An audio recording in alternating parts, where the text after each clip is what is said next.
안녕하십니까 성도 여러분. 오늘은 제8과 자유롭게 누리는 쉼이라는 제목으로 함께 한 주의 말씀을 나누도록 하겠습니다.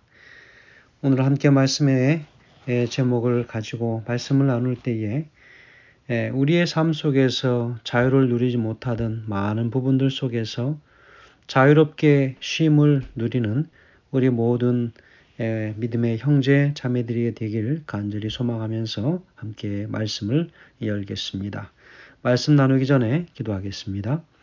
하늘에 계신 아버지 하나님, 오늘 저에게 주신 귀한 은혜를 인하여 감사합니다. 한 주의 말씀을 저에게 주셨사오니 자유롭게 우리의 삶 속에서 평안한 쉼을 누리며 살게 하시고 그 쉼이 무엇을 통하여 이르러 오는지 참으로 그 원리를 깨닫는 시간들 되게 하여 주시옵기를 예수님의 귀하신 이름으로 간절히 기도합니다. 아멘. 안녕하십니까? 저는 필라델피아 중앙교회를 섬기고 있는 김경선 목사입니다.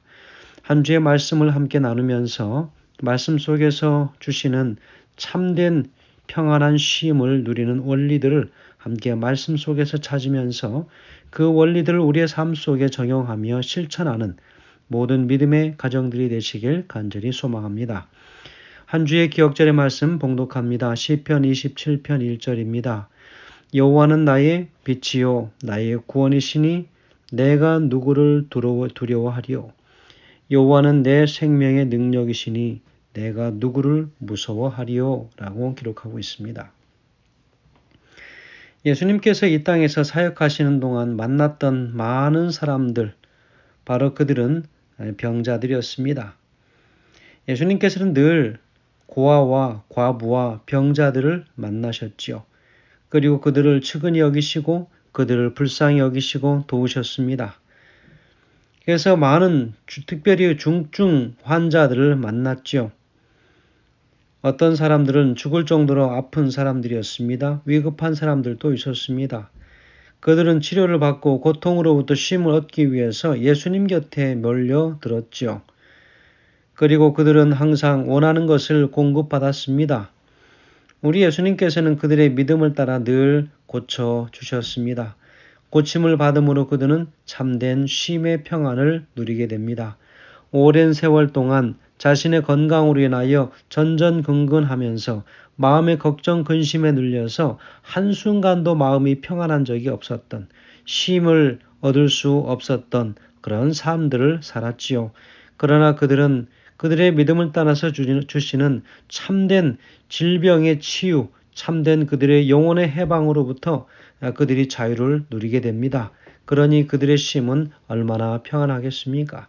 바로 그것은 바로 우리의 하나님이시고 구원자이신 우리 예수님께서 그들에게 허락하신 것이지요. 여러분, 어떤 때는 병자들을 직접 만져주셨고 그들이 그 만짐을 통해서 기적적인 치유함을 얻습니다. 어떤 때는 그들을 그냥 집으로 돌려보내셨는데 돌아가는 길에 그들이 치유를 받는 경험도 그들이 종종 경험했습니다. 우리가 이 한 주의 말씀을 우리가 살펴보면서 특별히 병자가 너무 아픈 나머지 혼자서는 예수님께 나오지도 못할 지경에 있었던 사람도 있었습니다. 어떤 경우에는 눈에 띄는 확실한 증상은 없었습니다. 그러나 이 모든 경우들은 하나님의 시간에 하나님의 방법대로 치유의 역사를, 그 은혜를 베푸시는 것을 보게 되었습니다. 오늘 특별히 이 시편 27편 1절의 말씀을 우리에게 주신 이유는 또한 무엇일까요? 우리가 진정으로 치유가 필요하고 그 치유를 통하여 온전한 쉼을 얻어야 하는데 우리에게 이 말씀을 주시는 이유가 무엇일까? 여호와는 나의 빛이요 나의 구원이시니 내가 누구를 두려워하리요? 바로 나의 빛이고 구원이시니 오늘 그분을 통하여 우리의 진정한 쉼을 누릴 수 있게 된 바로 그분 예수 그리스도를 소개합니다. 여호와는 내 생명의 능력이시니 내가 누구를 무서워하리요? 그랬습니다. 여러분, 이 시는 다윗이 사울로부터 추적을 받고 도망하는 신세가 되었을 때 들판의 바위 틈의 이 굴 속에서 그리고 피난처를 찾을 때 쓴 시입니다. 이 시에는 위급한 도피 상황에서 하나님을 절대적으로 신뢰한 시인의 정신이 잘 나타나 있지요. 이 시를 우리가 읽고 나면 원기를 복돋워주는 듯한 그런 힘을 얻는 시가 됩니다. 또 다른 어떤 시에서도 성소 봉사에 대한 다윗의 열망이 여기보다 더 간절하고 갈망해 보인 적은 없습니다. 도피 생활을 전전하면서 들판에서 잠을 청하고 정말 그 새벽에 냉기와 습기가 아주 차갑게 점여드는 그런 동굴 속에서, 바위 동굴 속에서 시간을 보내면서 그는 하나님 성전을 그리워하고 그곳에서 봉사하며 예배하는 그 일이 얼마나 감사한 특권인지를 비로소 다시 한번 깨닫게 되지요. 어떤 사람들은 사무엘상 22장 22절을 이 시의 배경으로 생각하기도 합니다. 그래서 이 시는 세 부분으로 나누어지는데요. 1절에서 6절까지는 바로 이 시인은 원수의 위협에도 불구하고 하나님께 대한 자신의 확신을 표현하고 있다는 것이지요. 7절에서 12절까지는요. 도움을 구하면서 아주 애처롭게 부르짖고 있는 그 모습입니다. 그리고 결론 그 부분은 이제 13절과 14절 부분인데 바로 이 다윗이 하나님께 대한 그 소망에 찬 신뢰를 근거로 인해서 자신의 구원을 확신합니다. 그래서 현대 유대의식에서는 시편 27편이 신년과 대속제일을 준비하기 위해서 제6월 내내 매일 같이 그 말씀을 암송하는 그런 귀한 말씀이기도 합니다. 오늘 본문에서는 이야기합니다. 여호와는 나의 빛이요 라고 이야기하지요. 다시 말하면 여호와는 내 주변에 어두움을 비추어 나의 길을 밝게 해주시는 그런 빛이시다. 바로 이 표현이야말로 신약에서는 아주 자주 발견되지만 구약에서는 그렇게 흔하게 쓸 수 있었던 표현이 아니었습니다. 그리고 그분은 나의 빛이요 구원이 되신다라고 이야기하면서 내가 누구를 두려워하리요? 다른 어떤 신들이나 귀신들이나 사람들 그 누구도 두려워하지 않는데 이는 이 모두가 다 거짓된 존재들이기 때문이다라고 다윗은 이야기합니다. 그리고 내 생명의 능력이시다라고 이야기하지요. 문자적으로 안전한 장소입니다. 요새이지요. 칼빈은 그런 이야기를 했습니다. 모든 위협에서 다윗을 지켜준 그의 삼중 방패를 빛과 구원과 요새라고 그렇게 그는 지적했습니다. 바로 이 시는 두려움을 모르는 절대적인 용맹의 음조로 시작합니다. 그래서 오늘 시인 다윗은 하나님을 확신함으로 다른 어떤 것도 두려워하지 않는다. 그러니 우리의 진정한 피난처요 영원한 안식처는 바로 오늘 우리 하나님이시라고 하는 사실을 그가 깨닫습니다. 자, 그러면 이럴 소지에 치유가 되는 쉼은 무슨 쉼인가 라고 이야기합니다. 몸이 아플 때는 쉬어야 하지요.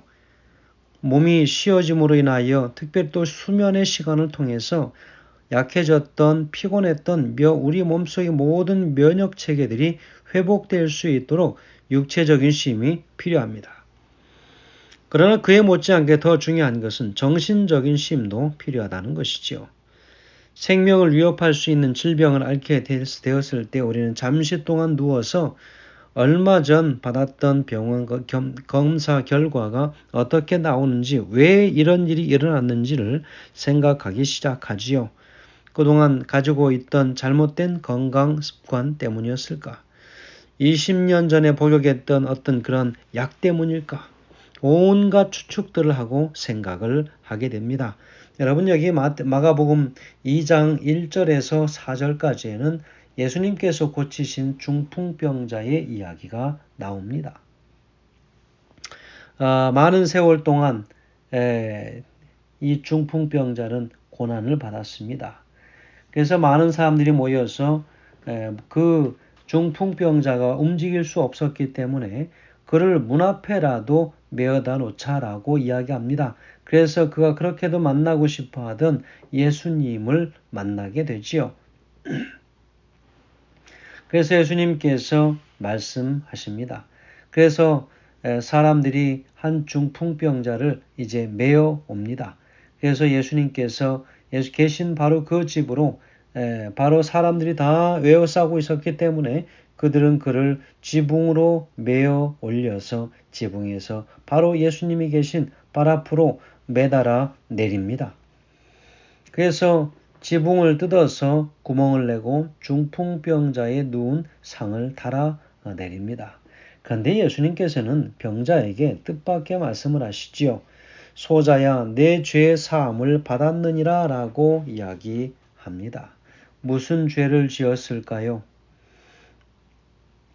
그 당시에 많은 사람들의 일반적인 생각에는 그들이 그런 병에 걸렸다고 하면, 특별히 신체적으로 아주 심각한 일들이 있다면, 그것은 그가 조상들 혹은 그 어느 누구에든 그 부모가 특별히 죄를 지었기 때문에 그 죄가 그런 병적인 모습으로, 부자연스러운 모습으로 그들에게 내려져 왔다고 하는 것을 그들은 이야기하고 그렇게 가르쳤습니다. 그래서 예수님께서는 그에게 내 죄사함을 받았다라고 이야기하죠. 인간의 죄를 사하시는 분은 그 권세는 바로 우리 창조주이신 하나님만이 가지고 계시죠. 그러므로 죄를 사했다라고 하는 그 결과가 눈에 보이지 않기 때문에 누구나 할 수 있지만 일어나서 걸어가라고 명령도 하십니다. 바로 일어나 가라라고 하는 이 명령은 하나님만이 하실 수 있는 일이지요. 그 결과는 누구나 즉시 볼 수 있습니다. 우리 예수님은 더 어려운 일, 다시 말하면 병 고치는 기적을 행사하심으로 인해서 하나님의 독생자인 자신에게 죄 사함의 기적, 이 권세가 있음을 모든 만천하에 보여주는 계기가 된 것이죠. 여러분, 이 중풍에 걸린 이 사람은 그 모든 질병의 원인이 있었다라고 하는 것을 이야기합니다. 여러분, 모든 질병에는 원인이 있긴 있습니다. 그러나 그것이 마치 죄 때문이라고 한다면 참으로 얼마나 세상을 살면서 부자유스러울까요? 그러나 우리 주님께서는 죄 사함을 선언하십니다. 보통은 제사장 앞에서 병자들이 간 후에 그 모든 병증을 보이고 제사장에게 선언을 받는 것이지요. 예수님께 찾아왔습니다. 예수님께서는 선언하십니다. 소자야, 내 죄 사함을 받았느니라 라고 이야기합니다. 참으로 기쁘고 좋은 소식이 아닐 수 없습니다. 우리 예수님께서는 우리가 아프든지 건강하든지 상관없이 하나님께서 우리에게 주실 수 있는 쉼을 주실 수 있는 그런 분이십니다. 우리의 질병이 자신의 잘못 때문인지 아니면 누군가의 소홀함 때문인지 혹은 그것이 유전적인 문제 때문인지 죄된 세상에 사는 자연스러운 결과인지 상관없이 우리 하나님께서는 어떻게 하면 우리에게 평안한 진정한 심령의 치유와 진정한 육신의 치유의 삶을 통한 진정한 쉼을 얻을 수 있을 것인가? 그것이 바로 오늘 우리에게 주시고자 하는 선물이십니다. 영감의 교훈에는 이렇게 기록하지요. 교회 증언 6권 55페이지에 있는 말씀을 인용하여 이야기합니다. 그리스도의 종들의 사명, 세상은 슬픔과 고통과 죄의 무거운 짐을 지고 가는 사람들로 가득 차 있다. 하나님께서는 그분의 자녀들을 보내시어 그 짐을 대신 지고 쉼을 주실 그분을 그들에게 나타내도록 하셨다. 도우며 축복하며 치료하는 것이 그리스도의 종들의 사명이다라고 기록하고 있습니다.